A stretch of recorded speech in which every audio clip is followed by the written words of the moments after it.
Hello, hello, hello. Welcome to another edition of the Narrator podcast. I am your host, your brother, Halzie Allen.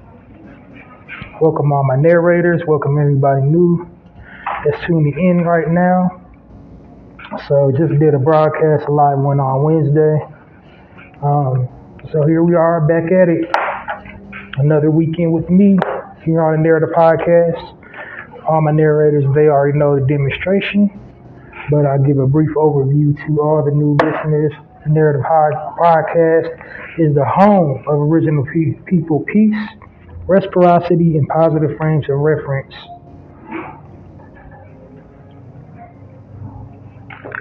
So, what is the podcast about? Let's start at the top. The Narrative Podcast. The name, of course. What do I mean by the Narrative Podcast? I mean, why'd I name it that?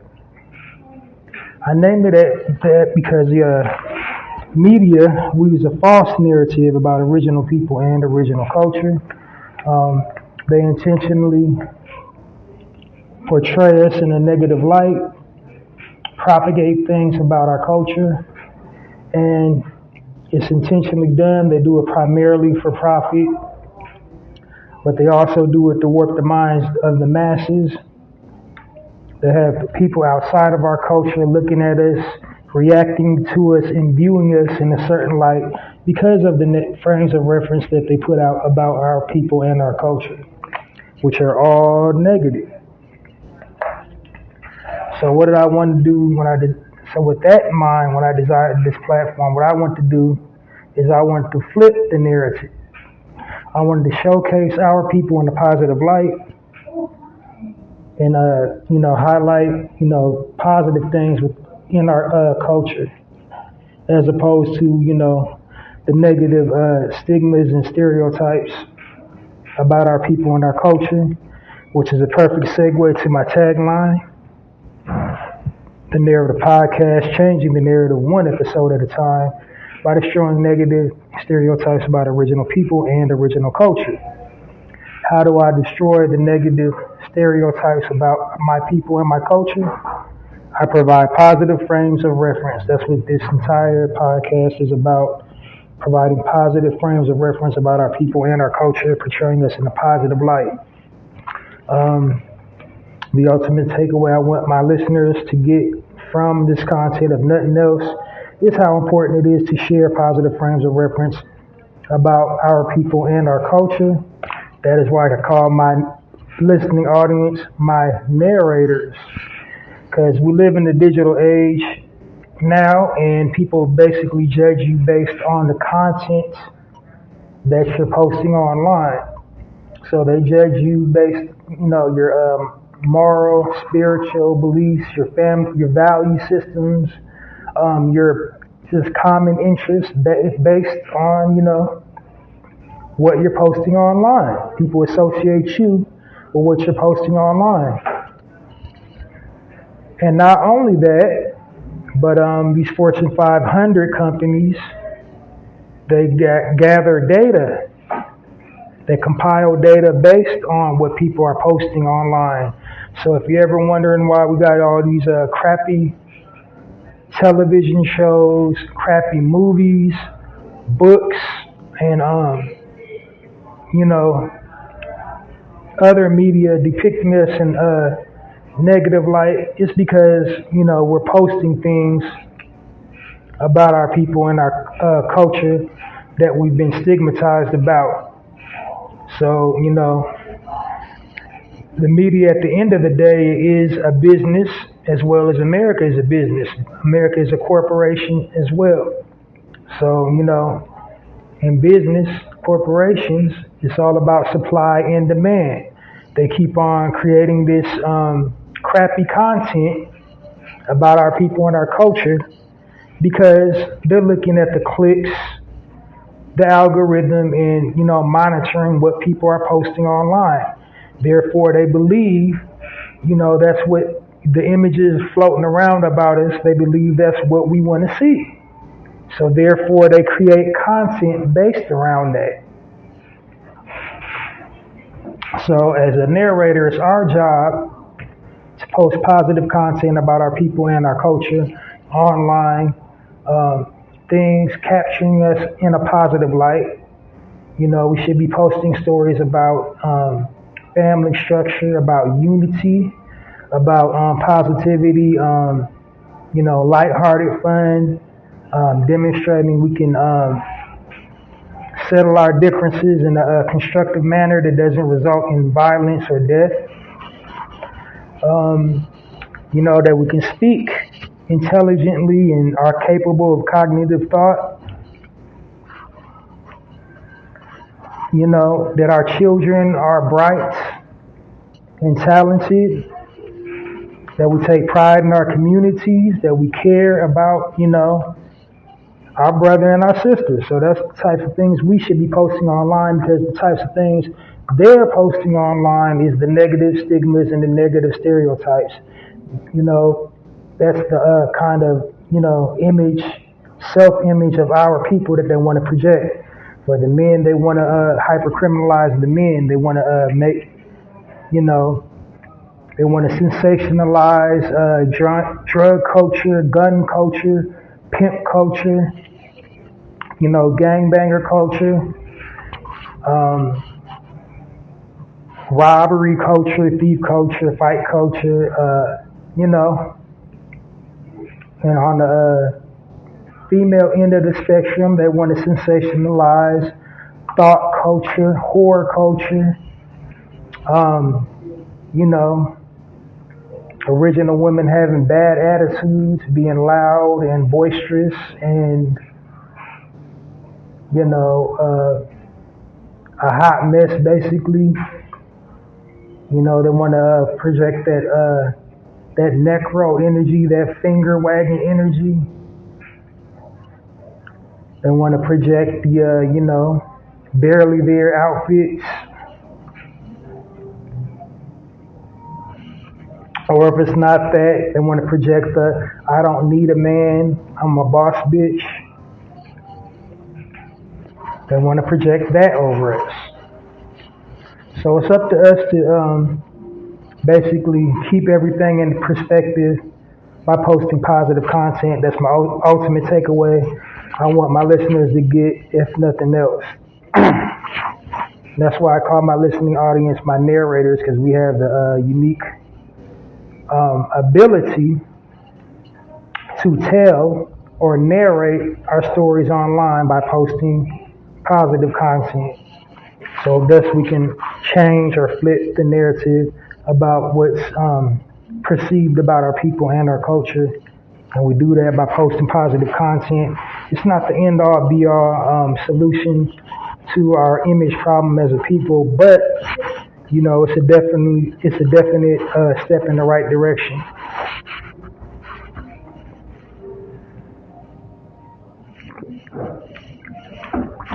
Now, before I dive into the content, I just get a couple little misnomers out of the way about my the content for my podcast. Just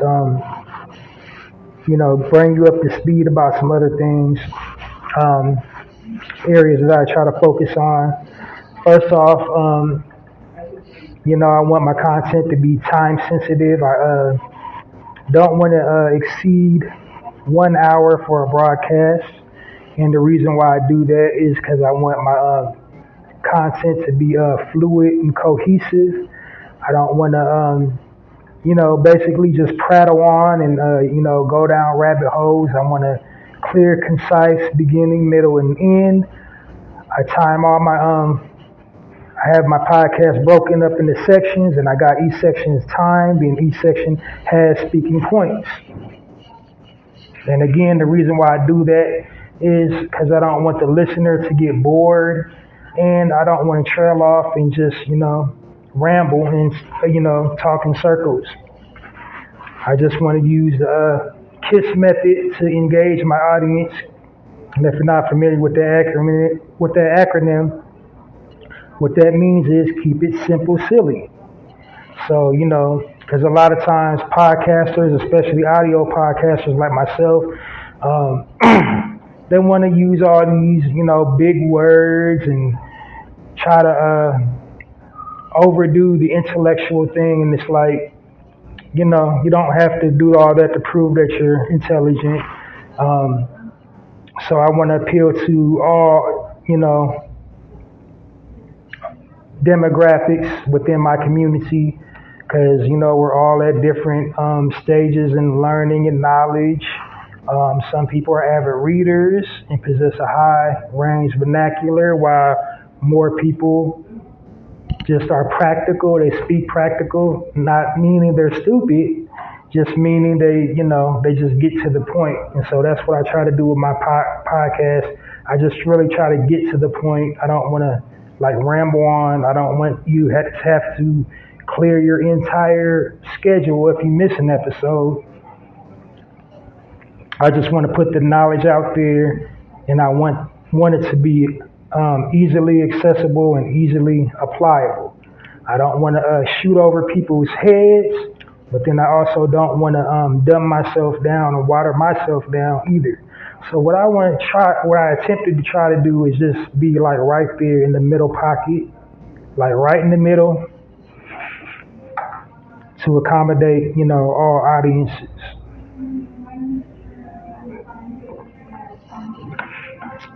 And last bit of business on my podcast, I refer to our people as original people. I know you heard me keep saying original over and over and over again. The reason why I do that is because I feel, the word original better suits us to describe us as a people rather than black. So I believe in the power of words. But primarily, the word original doesn't have any negative connotations surrounding it. It's all things are positive with the word original. And then, it's also historically accurate because we were and are the original men and women of this planet. We was here thousands of years before every other civilization on the planet. Our existence here predates all religious tracts. Before anything was, we was. And we didn't evolve from monkeys, apes, gorillas, orangutans, baboons, whatever you want to call it. Them hairy creatures in the jungle, we didn't derive from that. We wasn't dwelling in no caves, hunched over with a cranial overbite, grunting. That wasn't us. That was somebody else. We were standing up fully erect, creating cities, citadels, architecture, creating tools. We originated the written language and the spoken language. How about mathematics, science, alchemy, philosophy, astrology, astronomy?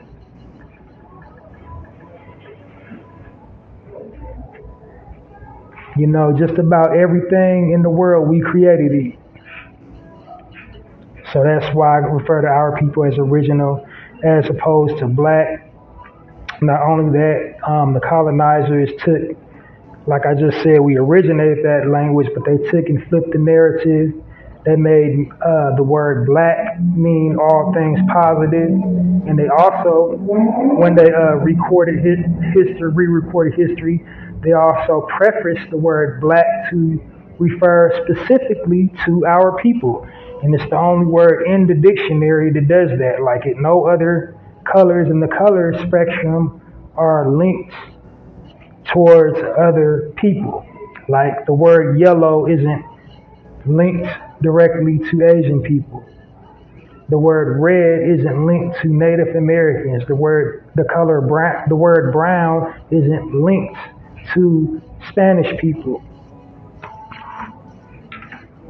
But they said our people are black, and then they made it means like everything negative you can think of, and how they linked it to our people. You go in the dictionary right now, you look up the color black, and then you will see,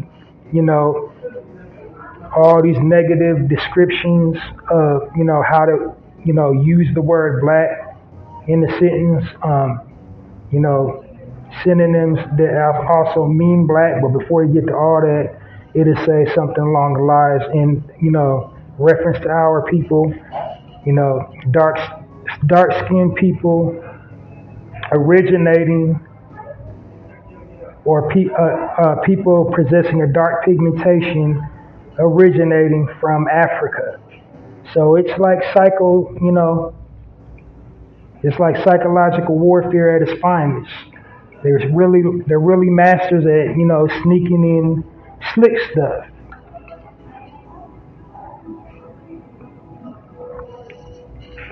But yeah, that's how I changed the narrative on here by referring to our people and our culture as original people, because like I said, we was here first, and pretty much we existed before anything existed. We created everything, got credit for nothing, and we was originally located on every single corner of the globe.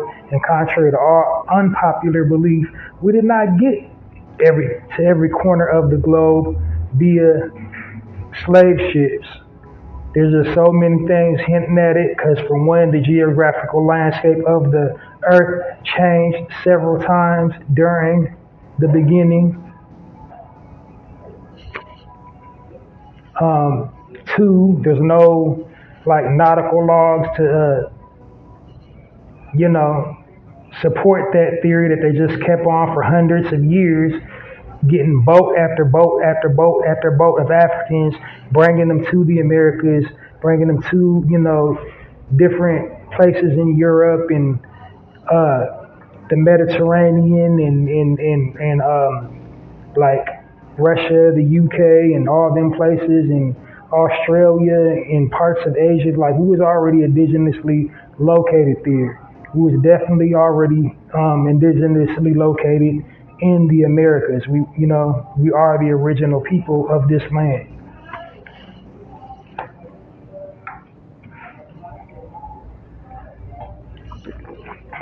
But I digress. But like I said, the word original is better suited to describe. That's why I believe the word original is better suited to describe our people.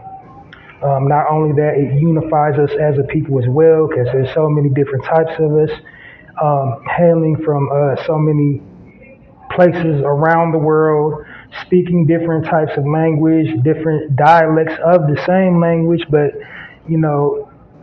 politics and religion, and we got so many things that divide us as a people. But the one thing that unifies us is that we was all here first. We can all trace our lineage back to Africa. We all possess melanin, or carbon, aka melanin, and therefore we'll always have that bond. So we are original people. We can spot an original person, right off the bat. And not only that, another way original is better than black, because nothing beats the original. There's only positive connotations surrounding the word original. Original hints at first, and in many cases, the best. So, not saying we're, superior to anybody, but we definitely originated a whole lot of stuff. But now that you got a pretty much gist of why I refer to our people here on my podcast as original as opposed to black, I'm gonna dive right on into the content up first. So like I said, I have it divided into each section. Each section has a speaking point. I describe each section as I come to them. And yeah, so here we go, diving in, the Narrator Podcast, weekend edition. My very first section is the promo section. And in this section, what I'm doing is I'm promoting businesses, products, and services owned, operated, and ran and invented by original people to promote their business, product, or service. The purpose of me doing that is my contribution to help circulate the original people dollar within the original people community by making a business, product, or service known. So, and the service is 110% free. So if you are an original person, business owner, inventor, or like got a product or service, anything that you want plug, hit me up, Halsey Allen at passionwebmail@poeticpassion.host. Subject bar, type promo, body of the email, tell me a little bit about yourself, business, product, or service, and I will gladly promote it right here on the Narrative Podcast, 110% for free. And just remember, the more specific you are about your, business, product, and service, the better I can make your promotional drop be to advertise your business, product, or service. So, the more information you give me, the better the plug will be. So, just think about it. Have nothing to lose. It's 110% free.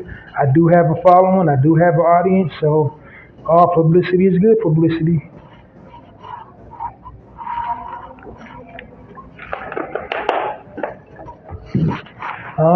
Now on to the second section. This section is called the contest section.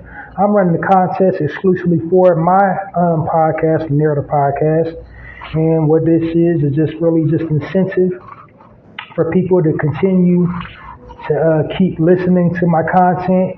Also to, reward you for supporting me from day one by offering you, a prize for it. And also a way to connect with my listening audience. Just basically crowd participation. A way that you can participate directly with my content other than just listening and downloading. Well, since I brought it up, download this episode and all previously recorded episodes of the Narrative Podcast, wherever you get your podcast from. All right, but back to the contest section. I'm giving basically the contest section, just like I said, it's just incentive to keep supporting the platform. I'm gonna give you a bulk supply of your favorite snack food item just by participating in the contest topic. The contest topic is share your most recent shopping while black experience. And the name of the contest is called the Chew on This contest. It's very simple to enter. Entry is free. You have nothing to lose. You only have something to gain. So if you would like to enter the Chew on This contest, please hit me up, Halsey Allen. It's the exact same, email address I just gave for the free promotion. But here's the tricky part.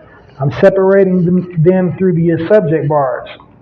So be very careful about the subject bars. So, you can do both. Like you can get your business promoted and enter the contest, but, just be, careful when you're putting the subject bar, because that's how I'm reading them, the emails as they come in. I'm reading the subject bars. So, to enter the Chew on This contest, please hit me up, Halsey Allen at passionwebmail@poeticpassion.host. And in the subject bar, type Chew on This / shopping while black. If you do not want to type the entire word, shopping while black, what you can do is type SWB in all caps, and that'd be enough. So, and then after you got that typed in what I need you to do in the body of the email for the Shopping While Black contest is put, of course, the contest topic, enter your most recent Shopping While Black experience, followed by your mailing address so I know where to send your prize, which is the bulk supply of your favorite snack. And then, of course, tell me what type of snack you want,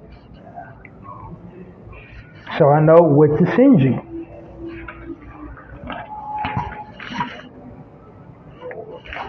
And remember, your snack food item is going to be a bulk supply. It's not just going to be like one candy bar. You're going to get like, the Costco pack or the Sam's Club pack. You're going to get the Sam's Club popcorn or the Costco popcorn or whatever your snacking fetish is. I'm going to send it to you. Nothing too expensive. Like, I ain't sending no like mac and cheese and pies, and like I ain't sending no patty pies, Perry LaBelle pies, and like special novelty items. You're gonna get like, standard snack food items like candy bars, cookies, popcorn, cake, stuff like that. Snack cakes at that. Like, you know what I mean? Nothing too extravagant. Because I'm funding this contest until I get my sponsor situation under control. I'm funding it out of my own pocket, so that's within my budget. So just be conscientious of the type of snack food you're requesting from me.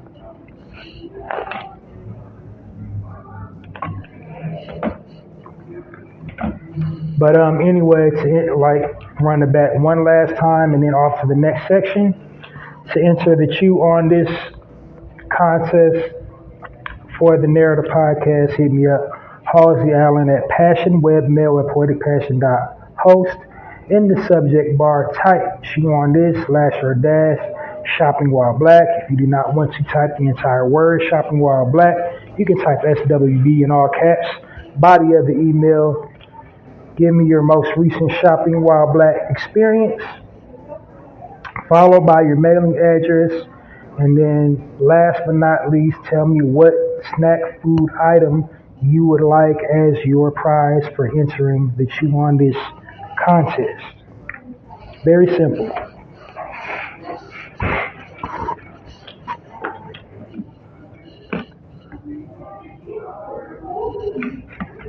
All right, so now that we got the warm-up sections out of the way, we're going to get right on into the main event. My very first section of the Narrative podcast is called the highlight section. And the purpose of this section is I'm highlighting businesses owned and operated by original people, original men, original women owning their own business. The purpose of me doing that, I'm providing the positive frame of reference, because that's what my entire podcast is about, providing positive frames of reference about our people and our culture, positive frame of reference about entrepreneurship. Because all the current frames of reference we have about entrepreneurship on television, unfortunately, are tainted with dysfunction and toxicity to basically get the numbers up, to make people watch it, because they want us to be desensitized and want to normalize toxic, degenerative behavior.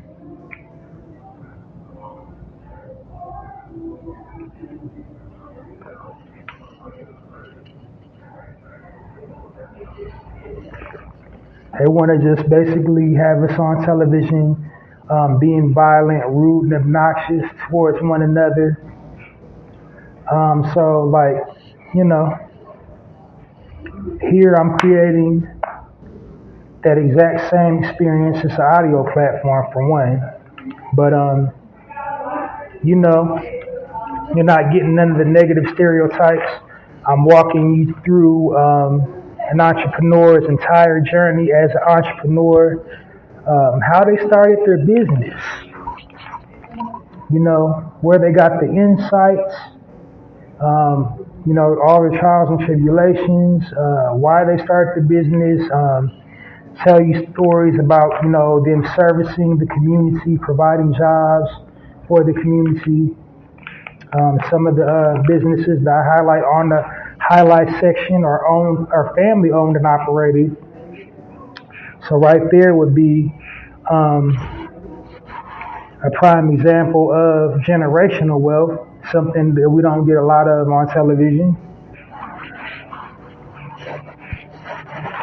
So I just want to, basic reason why I'm doing that, to pin it up, to frame it up, for to provide, you know, inspiration for anybody thinking about starting their own business. Not saying you can do it exactly the way the people I highlight in the highlight section how they did it, because we're all different.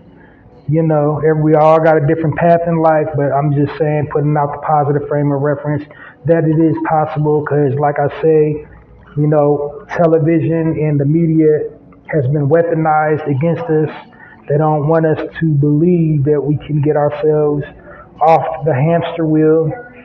So like if you wanted to, you know, leave the 9-to-5 scene and start your own business, it is possible.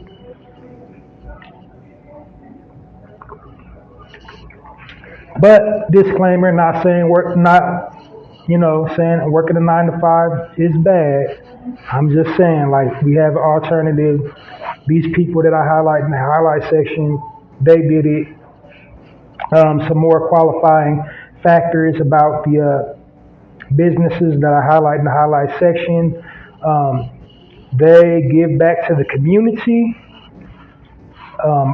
They do some type of community outreach. They hire their own. They either have their own nonprofit organization or pay into nonprofit organizations. You know, and like I said, many of them are family owned and operated, so generational wealth as well. You know, they do have some type of community outreach aspect. You know, they provide goods and services for the community, whether it's through entrepreneurship, providing like, franchise opportunities, or, you know, financial literacy, or whatever the community needs that their business supplies you. That's one of my qualifying factors to highlight businesses in the highlight section. And then last but not least, all the businesses that I highlight in the highlight section align up with my theme. And my current theme is the season of summer. So now that you know all the criteria, one last thing about why I'm doing the highlight section. I'm also doing it to create the healthy habit of promoting businesses, patronizing and promoting businesses, because we need to work on that. While we are due reparations, we must attempt to do for self. Need to be either patronizing an original people-owned and operated establishment, or using your preferred platform, whether it's Facebook, Twitter, Instagram, whatever, to promote an original people-owned and operated business. So basically the highlight section also doubles as a reach one, teach one type thing. So, build the tribe type thing. So with no further ado, diving into the content, the highlight section on the Narrator podcast, weekend edition. Let's go. Let's get it. So, as I said, in stride with the season of summer, one of the first, this particular summer delicacy can be enjoyed all year round, but I think everybody will agree that it hits different in summer. I mean, like you can eat it whenever, but it definitely hits different in the summer, especially on a really, really hot day. And so today marks July 15th, but the nationally recognized day to enjoy this specific delicacy, summertime delicacy, is tomorrow, Sunday, July 16th, and it is National Ice Cream Day. So the businesses I will be highlighting in the highlight section today are original people owned and operated ice creameries or ice cream parlors. All right. So up first in the highlight section on the Narrator podcast, the first business I will be highlighting is called Here's the Scoop. Here's the Scoop. It was founded by Karen. Yeah, she's a Karen, not with the E, with an I, so it's not that type of Karen. Karen Sellers. She established it in 2019. The website is www.here'sthescoop.com, 2824 Georgia Avenue Northwest, Washington, D.C. I believe that's Drive, or Washington, D.C. 20001.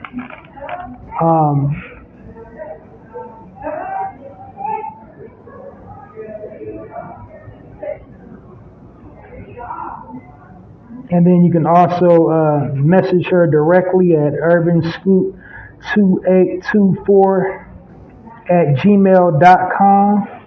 The telephone number is 202-629-4040.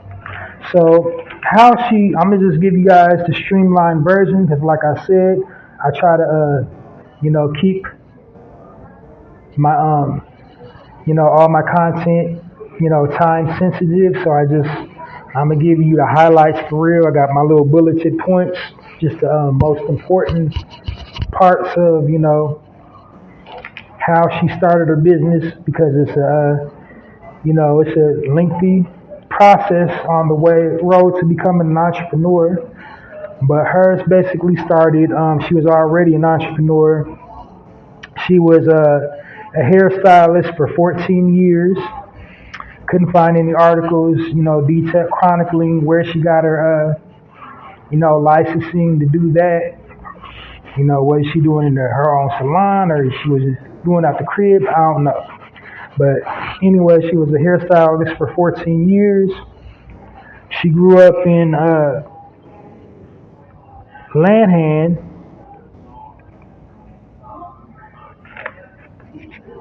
And she always had dreams of opening her own ice cream parlor. And the reason why she always fantasized about opening her own ice cream parlor is because, she wanted to start a business to bring the community together. And quite frankly, there is nothing more sociable than enjoying ice cream. This is probably why they call them, when you have parties, they call them ice cream socials. But anyway, so they already lived in that community. Father, he owned his own business. They were property owners, had a house like really close to, Howard University. and that's where a business is. It's just basically like off-campus location at Howard. So everybody patronizing her shop is pretty much Howard University students. Let me just double check.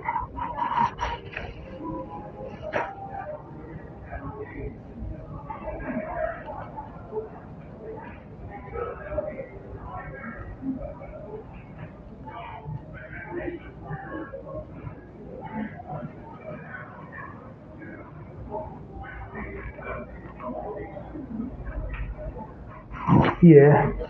So like they're just really in close proximity to Howard University, and so that's how she gives back to the community. She gives discounts to Howard students as well as employs them because on your first year of college, many of them is just dead broke when they go to college and they need that job. So bam, there they go.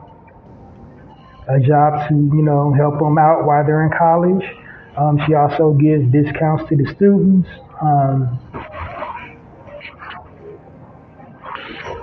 And supports, the local fraternities because, a lot of those fraternities and sororities that do, community outreach programs like they do like charity work.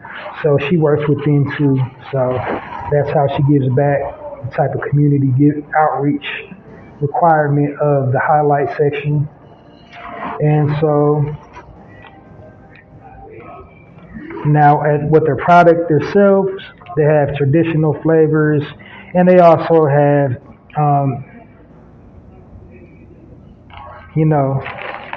specialty ice cream upon request, like dietetic. They don't make it every single day. When she makes it in batches, she got like some non-dairy options occasionally. It's not like a mainstay on her thing. She primarily has just only dairy.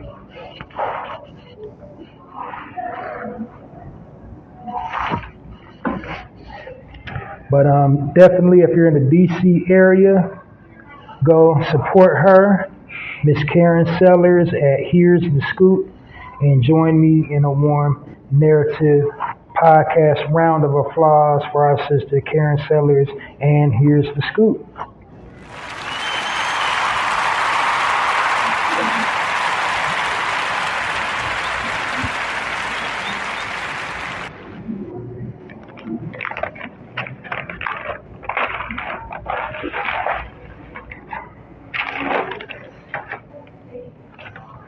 Moving right along.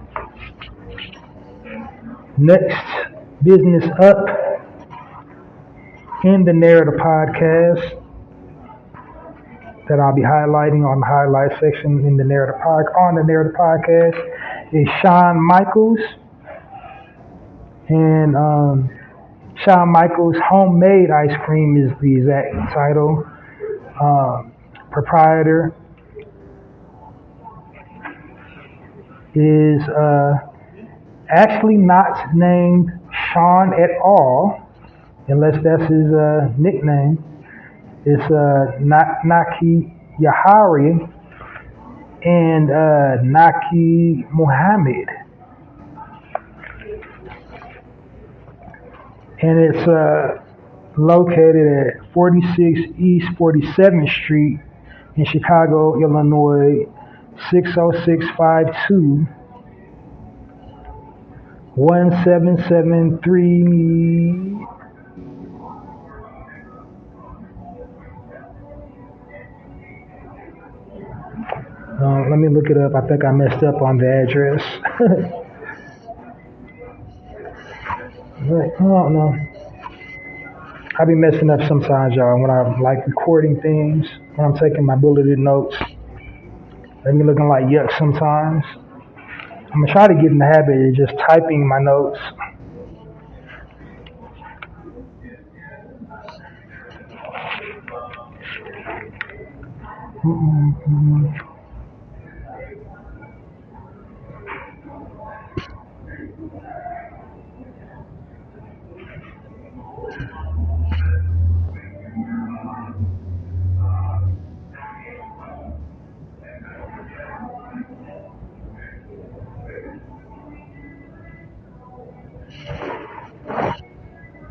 Okay. So it is on. Here's the exact address as posted at.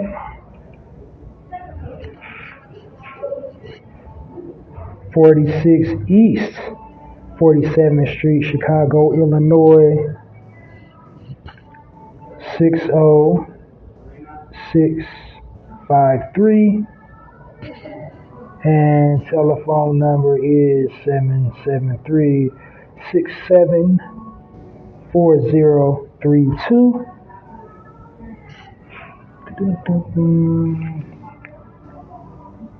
And the email address is Sean Michaels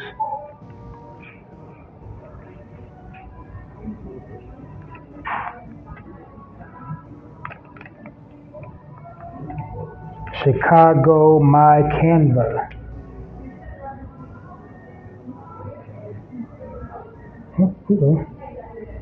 Go back. Chicago, yeah. Sean Michaels, My Canva. Sean Michaels, Chicago my canva site. It's a lot of dots. Make sure you don't miss any dots. And yeah. So I got all his contact info. So basically, he started churning ice cream by hand in college while he was attending a university on his dorm.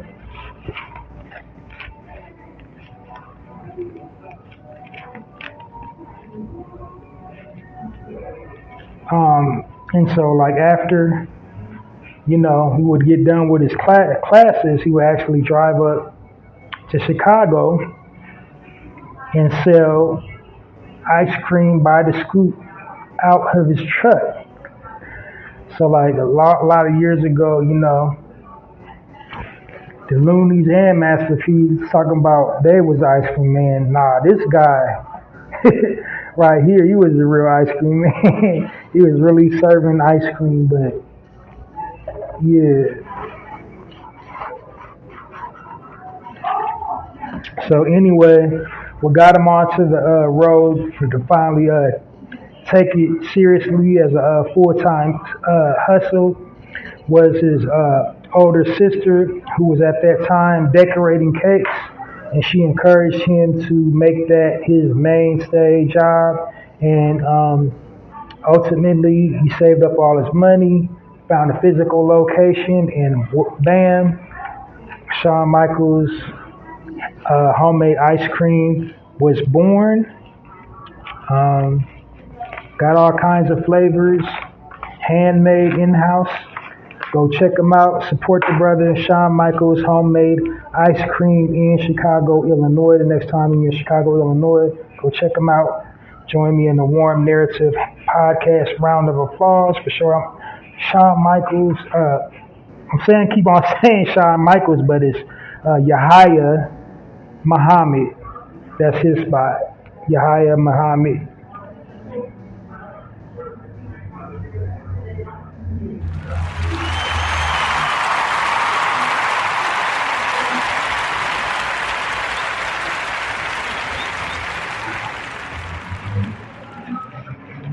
All right. So last but definitely not least on the Narrator podcast is Earthy Goodness. And the proprietor's name is one Mr. Otis Ross. I swear to God, I'm not making this up. His address. Like you can't, as they say, you can't make it up. It's 4212 Emancipation, Texas, 7704. Telephone number 832-286-5426. Earthy Vegan Ice Cream at gmail.com is how you reach him. directly. He doesn't really have an official website for the establishment, because the establishment is a food truck. So that's his primary spot that he's at. But he does pull-ups, man. So he might pull up on you. He does all kinds of events. Um, so, and here's the kicker: all of his product is 110% vegan, non-dairy. He uses a coconut milk base for all of his ice creams. He grew up in New Jersey. How he got on the road to making ice cream. He grew up in New Jersey, and while on the East Coast, they during the winters they would make snow or ice cream from actual snow. Um, but as time grew on, he developed an intolerance for dairy products.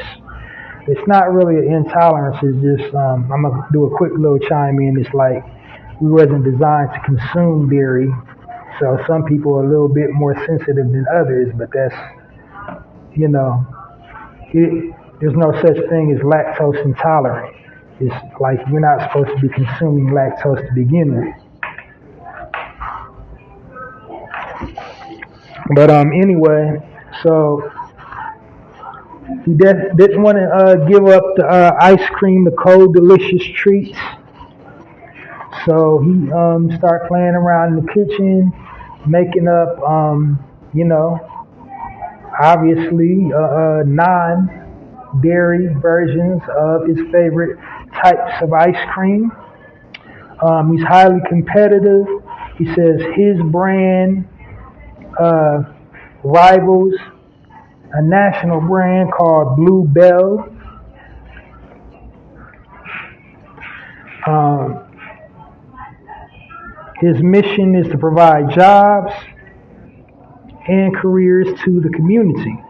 So, like, he's like inviting people to, if anybody needs a job, hop on the food truck with him, and offering franchise opportunities, like trying to give you game on how to get your own food truck and do your own thing.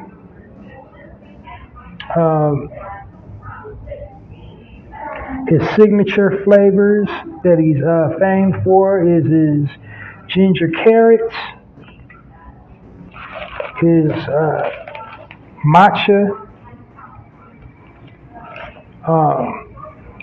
his ube, and banana pudding. Those are his signature, most requested items.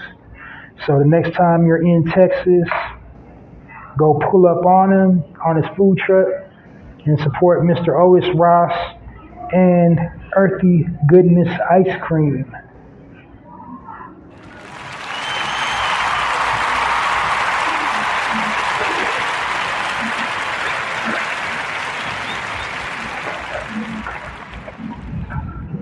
All right, that'll do it for that section.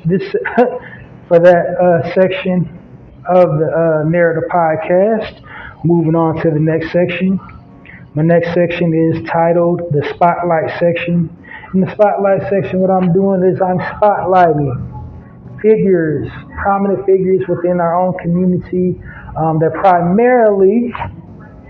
mostly, when I started doing Spotlight, it was primarily in the entertainment industry. Now I'm kind of probing and really kind of going to YouTube and TikTok, spotlighting people. Trying to find the young people to spotlight. Not that I have anything against, celebrities, but I'm trying to start trying to do regular people. But primarily when I first started doing the spotlight section, it was primarily, entertainers in the entertainment industry, actors, actresses, recording artists, comedians, religious figures, public speakers, just basically anybody with a public platform and a polarizing effect and a following. Those are the people that I would spotlight. Some other criteria for spotlighting people would be, they do some type of giving back, some type of outreach, some type of philanthropy. Um, they speak candidly on our issues, on platforms, public platforms, or like visually, just being a good visual representation of original man, or a good visual representation of an original woman.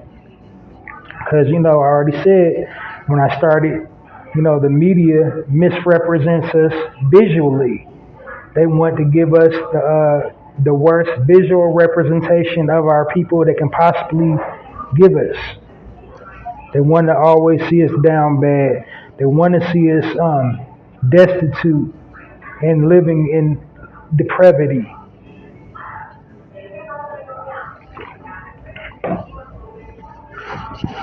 But yeah. So like,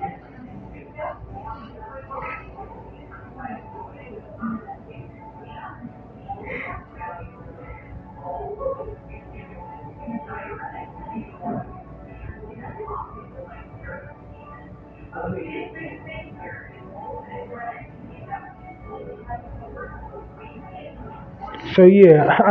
Sorry, just kind of trailed off a little bit. But yeah, that's primarily what the spotlight section is about. Not only that, um, what I'm trying to attempt to do with the spotlight section is put out in the atmosphere the healthy habit of saying something nice about your brother or your sister online, because we are the only group of people that always spews negativity about one another online. We don't use our platforms to speak positively about one another. We're always, spewing negative about one another, going back and forth, clapping back and forth online. So yeah, I just want to put out in the universe, to use your platform to say something positive about your brother or sister. And I would say I did an excellent job. It's caught on because before, I added a spotlight section to my podcast, the Narrator podcast. Nobody, nobody was spotlighting anybody. Now, every time you go to YouTube, wherever you get your favorite podcast from, when you're interviewing somebody, they'll say, today we'll be spotlighting so and such and such. You know, wasn't nobody spotlighting nobody until I added a spotlight section to my podcast. And as the old saying goes, imitation is the best form of flattery, so you can paint me as flattered. So many people following my positive lead, speaking positive about their brothers and sisters on their platform. So I got to give myself a little pat on the back, give it up for me, Halsey Allen, on the Narrator podcast for creating the way for spotlighting. You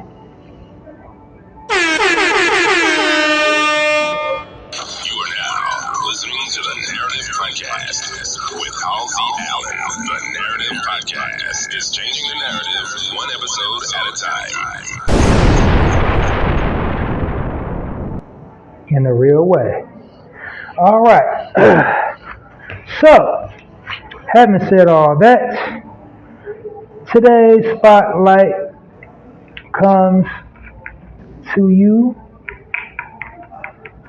This young lady, she started out tremendously young.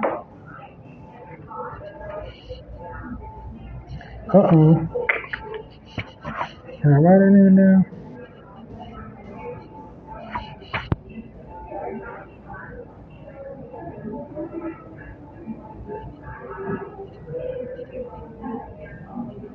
I'm going to have to pause for the cause.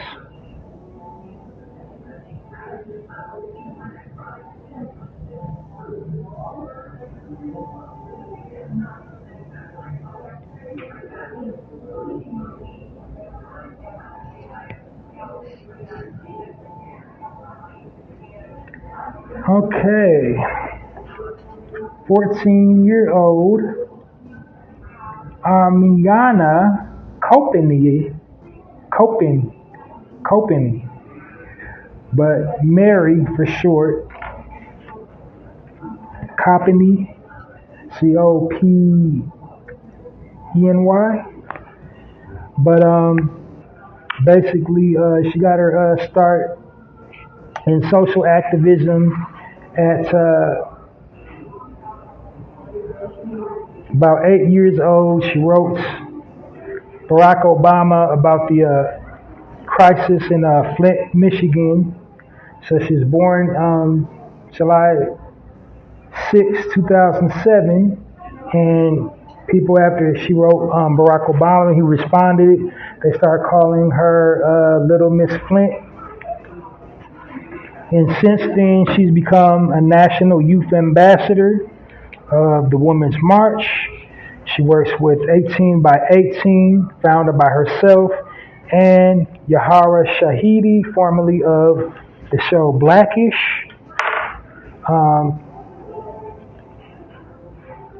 She's a speaker on the committee about March for Science. And, you know, what they got is the initiative of STEM initiative to get, you know, women more actively in science, technology, engineering, and mathematics. And many other things. She also does TED Talks. You know, this young lady just keeps on, every time you look up, she's using her voice to speak out for either women or our people. Anytime we're going through something, she's using her platform to, you know, talk about it, you know, to try to inspire and motivate young ladies and to be young ladies, because these days they're looking up to these Instagram models and, you know, these a lot of these female rappers, and we're just like, you know, it's an agenda to really push that the ratchet, rack city, I'ma get the bag persona.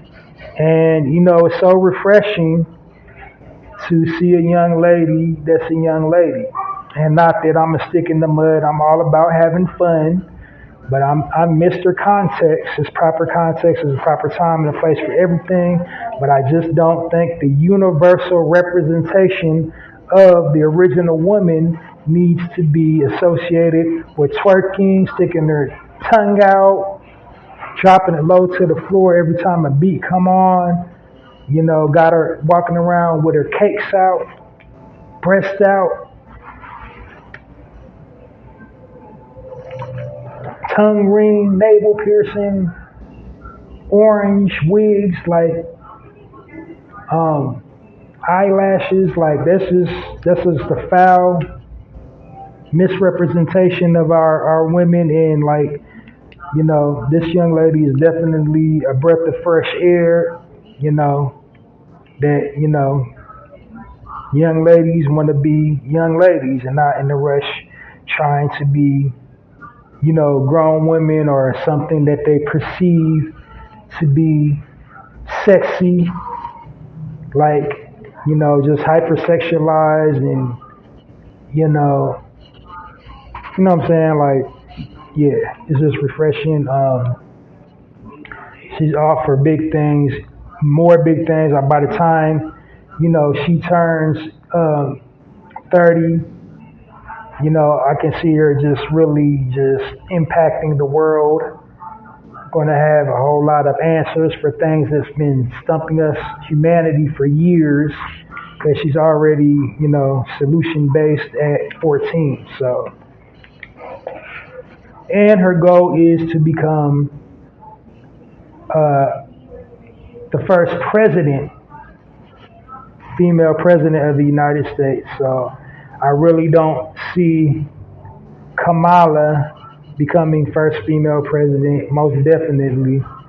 But I can definitely see her becoming first female president of the United States. But so join me in giving this young sister a well-deserved warm round of applause on the Narrator Podcast, giving it up for Mary Copeny.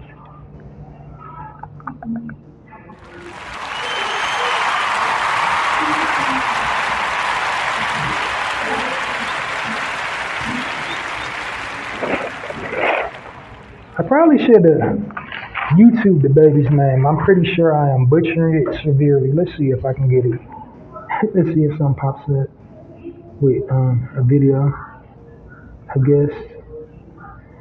Let me see.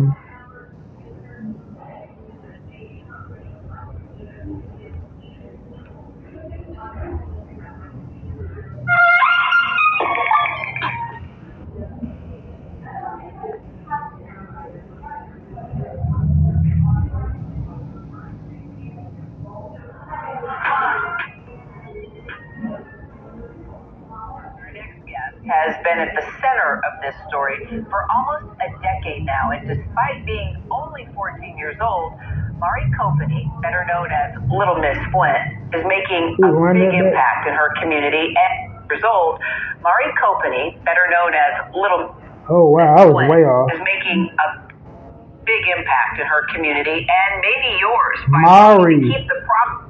Copeny, I was way off. I don't know what I was saying. What was I saying? I was saying Mari Copeny.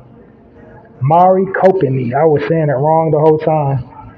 That's the drawback of not having a co-host. I was wrong as hell. Mari Copeny. I was all the way off.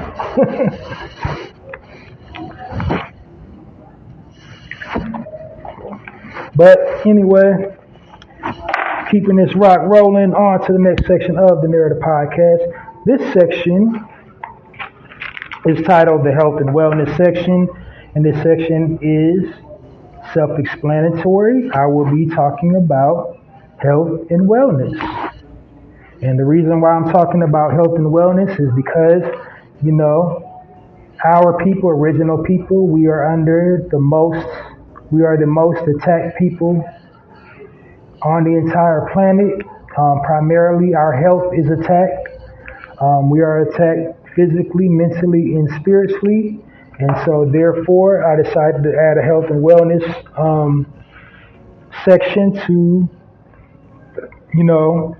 stay armored up, offer tips on how to stay armored up in all the areas that we're being attacked.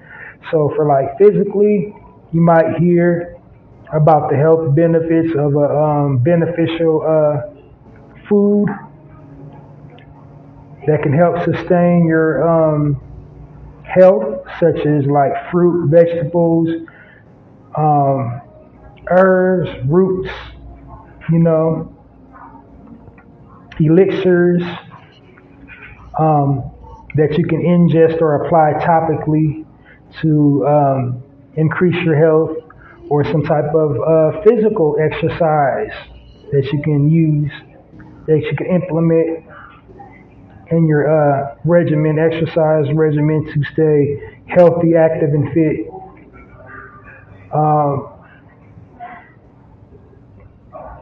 Mentally, on the mental side, we're always getting bombarded with all this negativity, that weighs heavily on our psyche. They're bombarding us, using the media, misrepresenting our people, showing us in a negative light. After a while, that kind of just, that it makes something snap, Definitely is psychological warfare.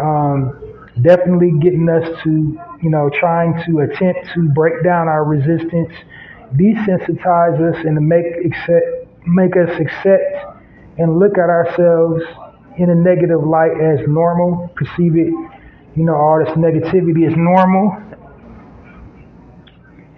But, like I said, that, wreaks havoc on your mental health. So I give you tips on how to mentally stay healthy, such as, mindful breathing, meditation, reading, getting quiet time, just whatever to enhance mood and improve your mental health. And then the last area is spiritual health, spiritual practices, praying, meditating again, because meditation is spiritual as well. You actually just can't do that enough. Seriously meditate. But other spiritual things like exoteric practices. I might hit you with a wild card every once in the blue moon. I might talk about, quantum law, divine law, universal law.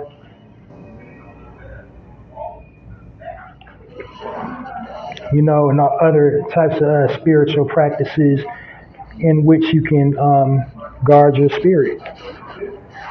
But today's health and wellness tip on the Narrator podcast is the health benefits of something beneficial that you can eat to, improve your overall health. And today the health benefits I'll be speaking about is the health benefits of the arona berry, or commonly referred to in some circles as the chokeberry. So first, they're like small dark fruits that grow on shrubs. You'll see them here everywhere in the United States.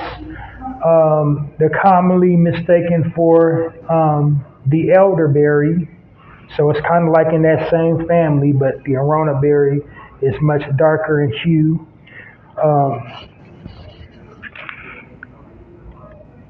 So it also grows in Europe too. So first off, they're low in calories, so you can eat a lot of them, but just be forewarned, they're super duper tart in taste. They're like really tart. They're rich in vitamin K, folic, iron, vitamin A and E, rich in antioxidant, and as we all know, antioxidants are fat burners, so they'll help you lose weight. And then they also help you to reduce free radicals. I think I've actually talked about free radicals again, or free radicals on here before, but if you need a refresher course on free radicals are just basically like the over accumulation of molecules in your body, aka negatively charged ions. You accumulate them, by being in contact with people, under UV lights, touching your phone, and they wreak havoc on your body when there's too many free radicals in your body that make you feel weighted down, that make you feel depressed, and cause all kinds of other health issues. Like, in short, like free radicals are basically it's a negative thought. So this berry will help alleviate the negative thoughts, the free radicals in your body. In the early frontier days, the natives, or the people that they believe are natives, were actually the Eurasians, we the natives, but I digress. They used it as, a cough suppressant. It's kind of nature's codeine cough syrup. It's the nature version of that. It'll help get all that nasty inflammation out of your throat, all that secretion, or what they would prescribe codeine cough syrup for bronchitis. So if you're trying to get faded off, I don't think you can you can double cup some chokeberries, but that's what they originally was for like that suspension, that that like dark, nasty, yellowish green mucus that you usually cough up when you have an upper respiratory infection. It's good for that. And it's also, antibacterial, antimicrobial, and helps boost your immune system.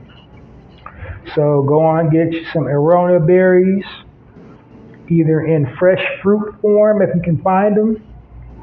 Don't go to the grocery store. They're like literally growing all around, but don't pick them. Like if you don't know anything about foraging, don't try picking them in the wild because you'll mess around and get sick. So yeah, just make sure you know what you're doing when you're going looking for chokeberries in the wild, that you know how to spot them when they see them, because they like literally grow everywhere, but you can easily mistake them for a poisonous berry.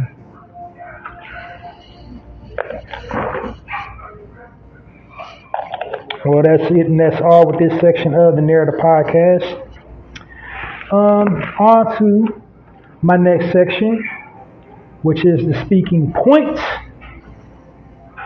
And the point of the speaking point is to address current issues of the day, whether it's world news or something specifically within our community. And the reason why I do that is because the media will have us looking and sounding crazy all the time. Like I told you when I started out, they go out of their way to, paint us in a negative light, and focus the lens in the most negative light as they possibly can. And, so when I'm delivering commentary on current events on my podcast, what I'm doing is putting it in perspective from our perspective, original men and women from our perspective, on whatever the topic is. Because history, if it hasn't taught us anything, it's taught us this: if you don't tell your own story, your story will be told for you. So, yeah, this is me telling our story, current events on the Narrator Podcast. So diving in, breaking news. This happened less than a couple days ago. This is the shooting death of Jarrell Garris. I'm not gonna, you can do your Googles. You can just type it in Jarrell Garris, because like I said, I try to keep my platform time sensitive. So basically, this brother, he had mental health issues, and the police alleged that he brandished a firearm. Now, plot twist.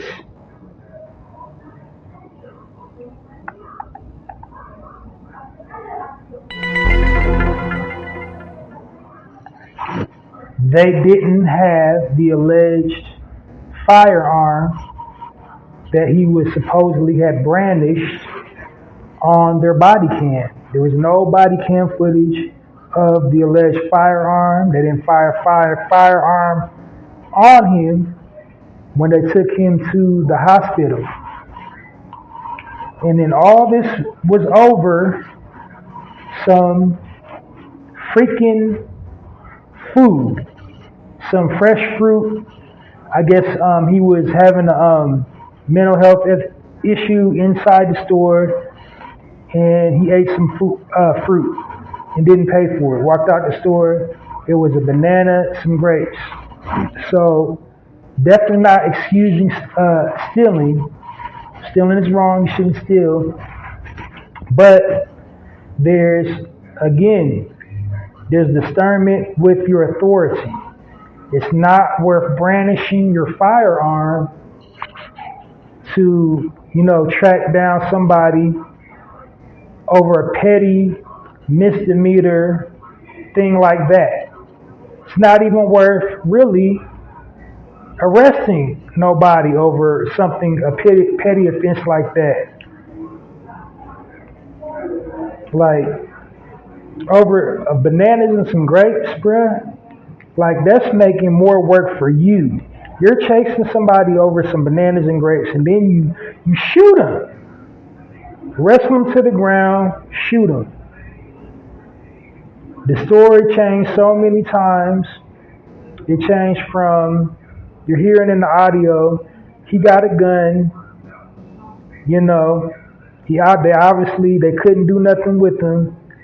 Takes two, and then remember the brother had mental health issues, and like people that's, you know, done checked out, they got that super duper strength.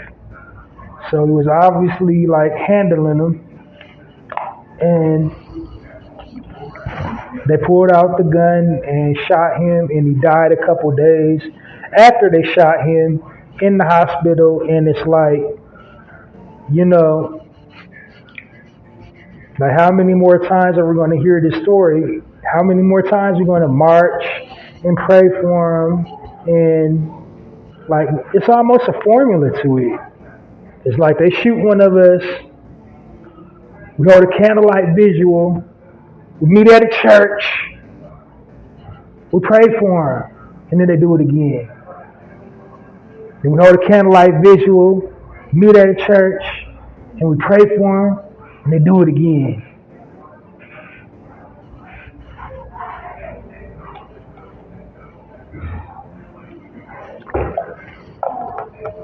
And then give us one family, the grieving family, 1.2 or 2.1 that done lost their whole relative, and you think that's what their life is?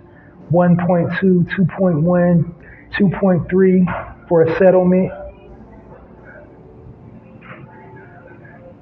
And then, like, they might get lucky if, you know, a celebrity steps up, if Jay-Z or Beyonce or Diddy or Shaq takes care of all the funeral expenses, or takes care of the families, everything for the whole year.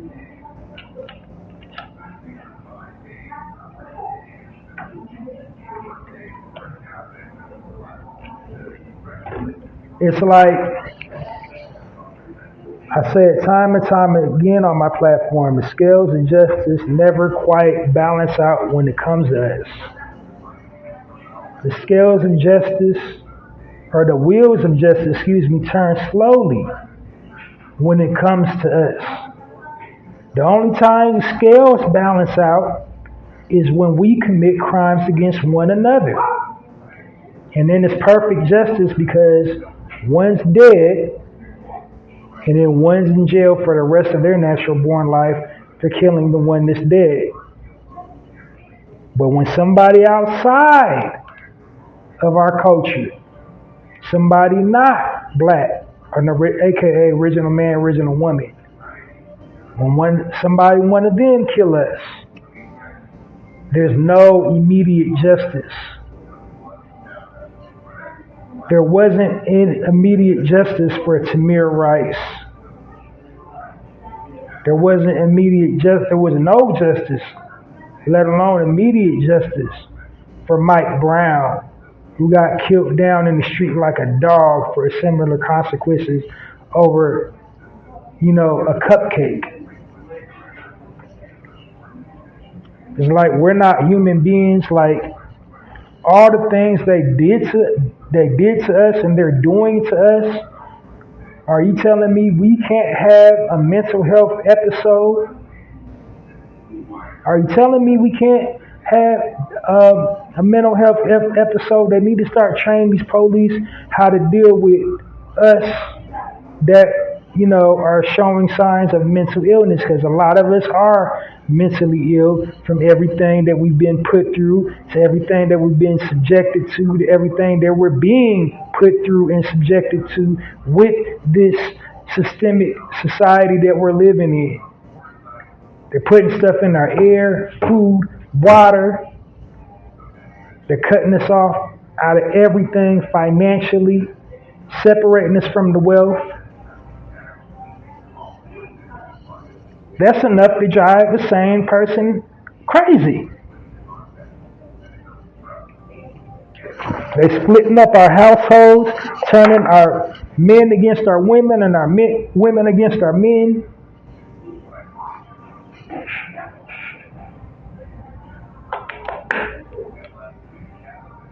But we can't have a screw loose.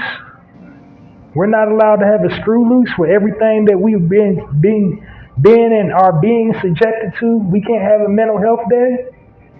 Like, look how they did Elijah McLaren.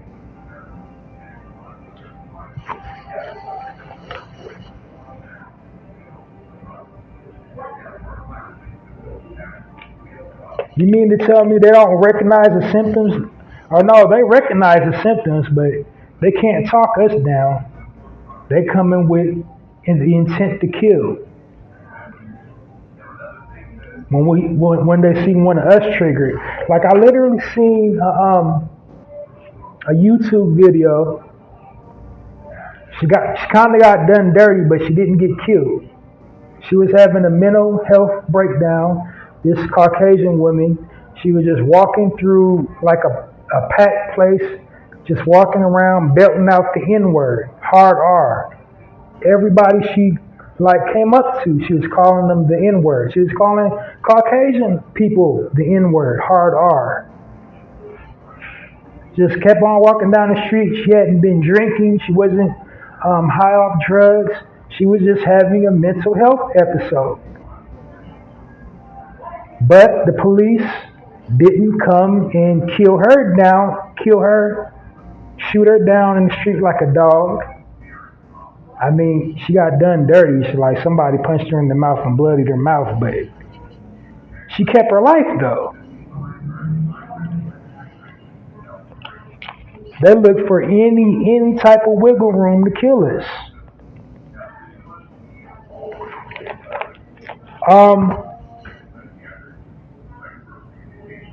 So we already know the justice system wasn't designed to accommodate us anyway, but I want to see how long this drags out. Is it going to be like the formula like I just said? Is it going to be, we're going to pray, we're going to march, the city going to give them 2.1 or 3.2, and the cops aren't going to go lose their jobs. If they lose their jobs, it's only like a suspension or transfer to another district.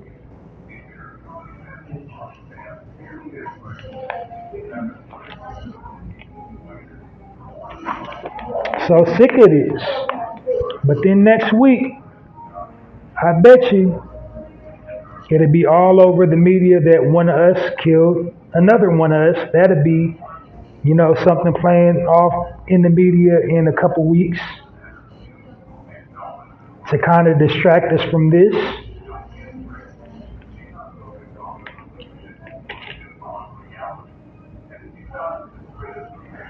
Police actually even have a code word. They have an actual code word. They go through a thing. They know on that brotherhood of the badge type thing. They know when they done messed up and haven't filed protocol. So to avoid, paperwork, suspension, and all that, they'll mess around and kill somebody. And their code word is, I see a gun. Gun. Gun is the code word. When they know they messed up. After you say, gun, I see a gun, then that's probable cause for them to pull out and use what they perceive to be reasonable force. That's their excuse to say they used reasonable force when one of them says gun. And now keep in mind, they never recovered a gun on his person. There was no footage of a gun in the body cam camera. The body cam camera wasn't even on. The body cams wasn't even on. It just only recorded the audio. By the time the body cams came on, they had already shot him.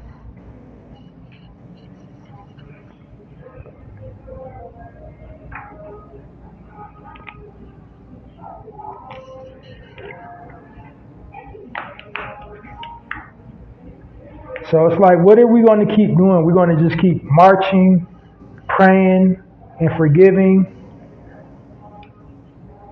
and hoping a rapper or R&B singer would be kind enough to take care of the family's expenses for the rest of the year.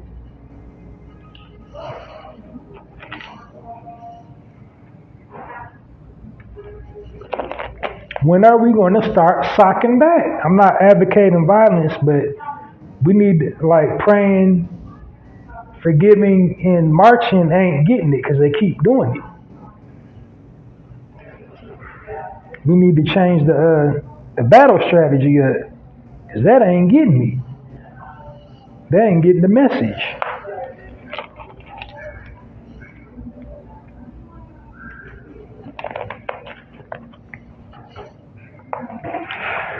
Well, that was my spiel on that. Moving on to my next section, my last section actually of the Narrator podcast. My last section is called The Final Thought or Final Word. And what that section is about is basically like just a philosophical nugget, a gem, a pearl of wisdom, wise words, something to, resonate with your spirit and leave you to, ponder and think critically. Motivational and inspirational nugget is what the final thought or final word of the day is. And my final thought, it just depends on what it is. If it's final thought, it's like it's an actual thought, or final word. It just I name it how they come to me, how I get the ancestors beam it down into my head.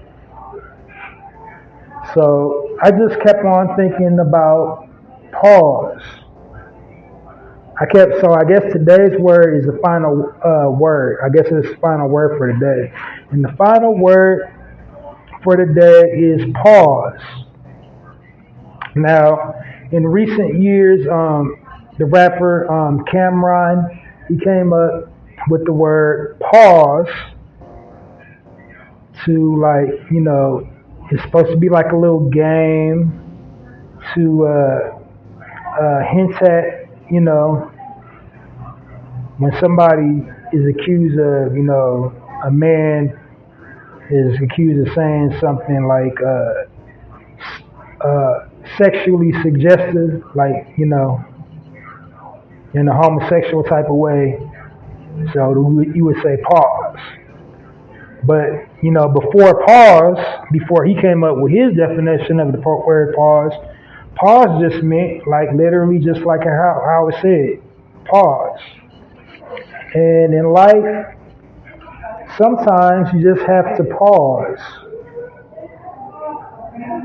Don't move, just pause. And pausing is just like you're resting. And I know gamers can relate.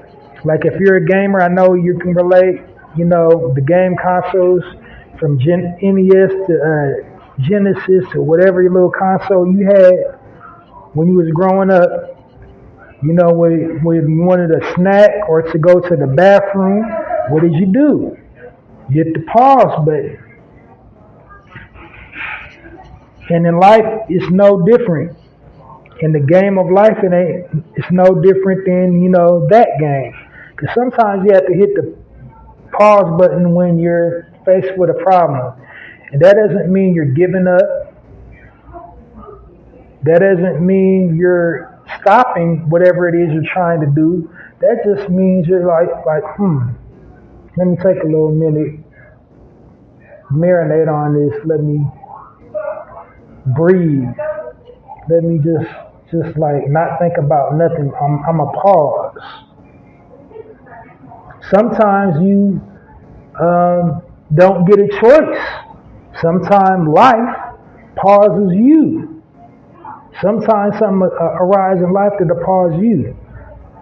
Because, the divine creator got something better for you.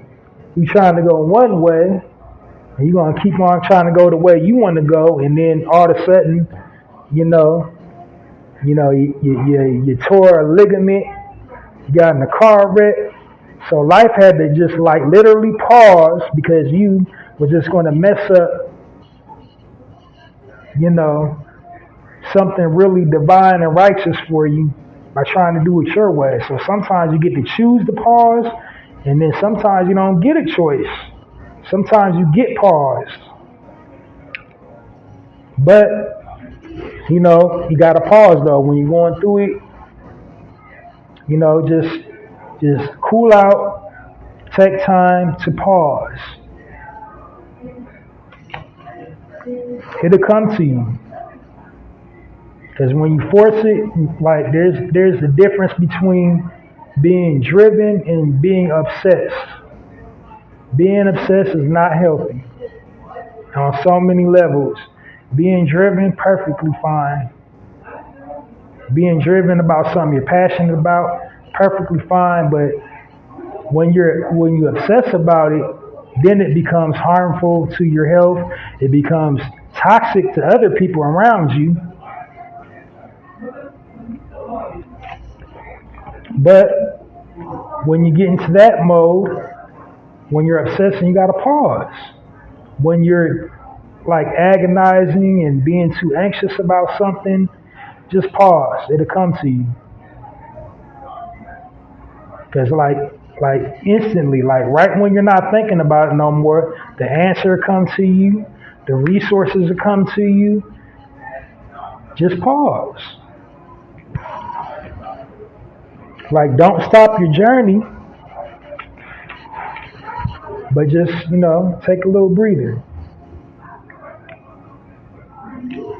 Final word of the day, pause. Well, that's it and that's all. Thanks for listening. Been another one, Narrative Podcast. Thanks for hanging in there till the end, all my narrators. So, yeah, join me next weekend for another full episode of the Narrative Podcast. I do these every single weekend. People, brothers and sisters, I do this every single weekend. Now I go random during the weekdays, so wherever you get your podcast from, make sure you're tuning in every single day so you don't miss a live edition of the Narrative Podcast. Now, how the live editions vary from this edition, the full length edition of the Narrative Podcast, is that, you know, on my lives, I'm just kind of doing articles. Like I come across articles, and you know, I kind of screenshot them, and I share about like 4 or 5 articles, really good, positive, motivational, inspirational, you know, articles, and then I commentate on, you know, news, like breaking news, you know, whether it's going on in our community or, you know, worldwide news, deliver my commentary on that. So it's like super duper brief and to the point. My lives, try not to exceed 45 minutes on the live, but, you know, it's good, positive frames of reference. You definitely don't ever want to miss a live of the Narrative Podcast. To not miss a live, to ensure you don't miss me when I'm live, what you want to do is follow me on YouTube. I'm Halsey Allen. Subscribe to my YouTube viewer channel. That's just my name, Halsey Allen. Click the subscription and the notification bell, because when I'm live on this platform, it broadcasts directly to my YouTube.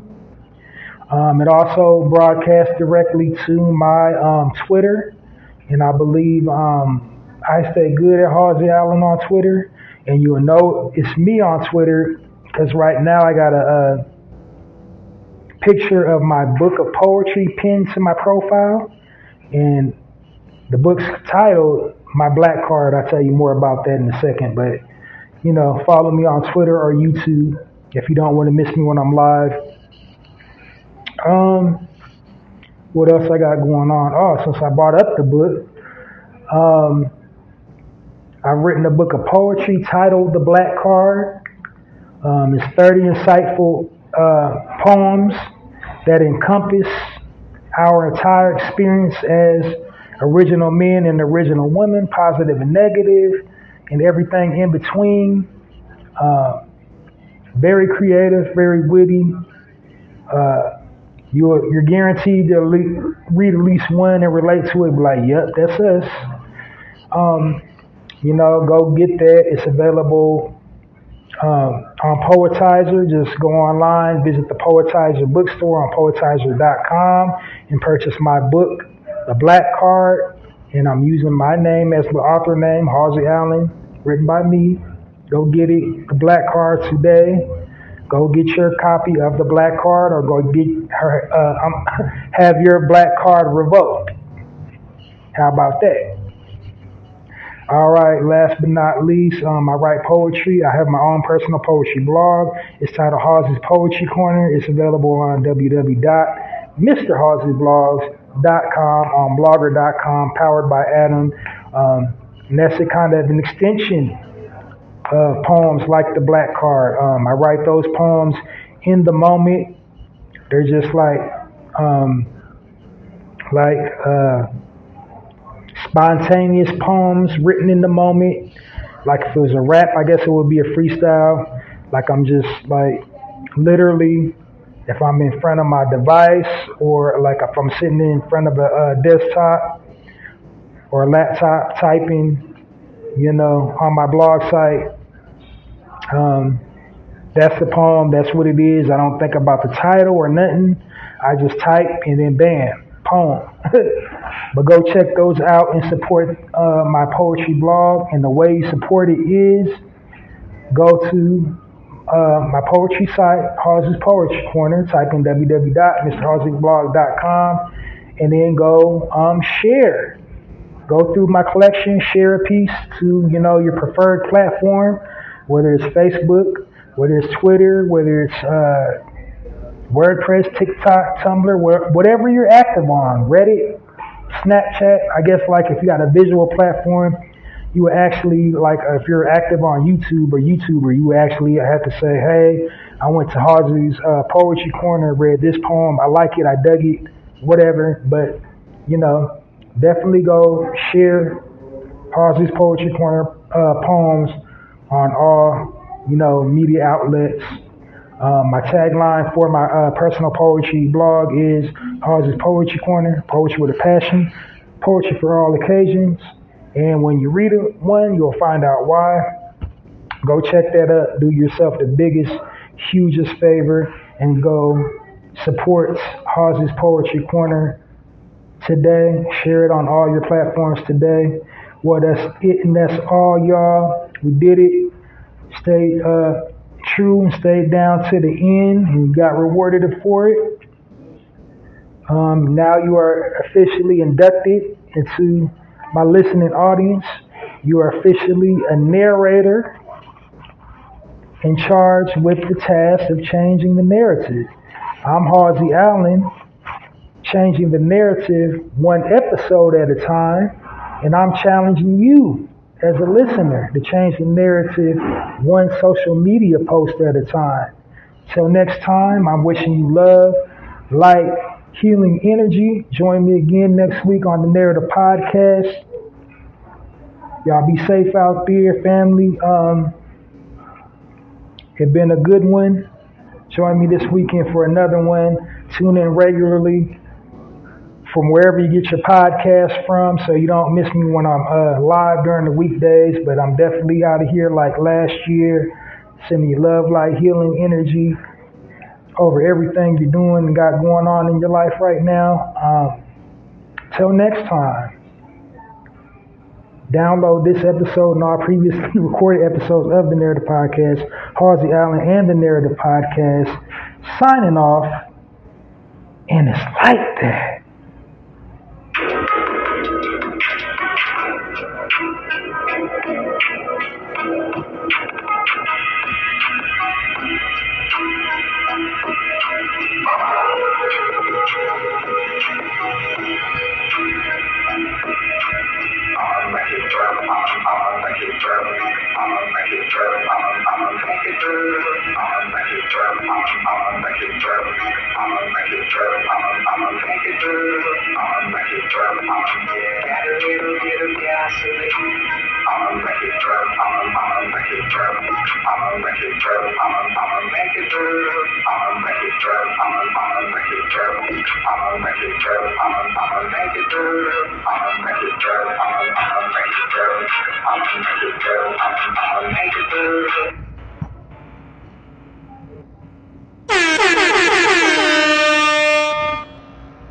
You are now listening to the Narrative Podcast with Halsey Allen. The Narrative Podcast is changing the narrative one episode at a time.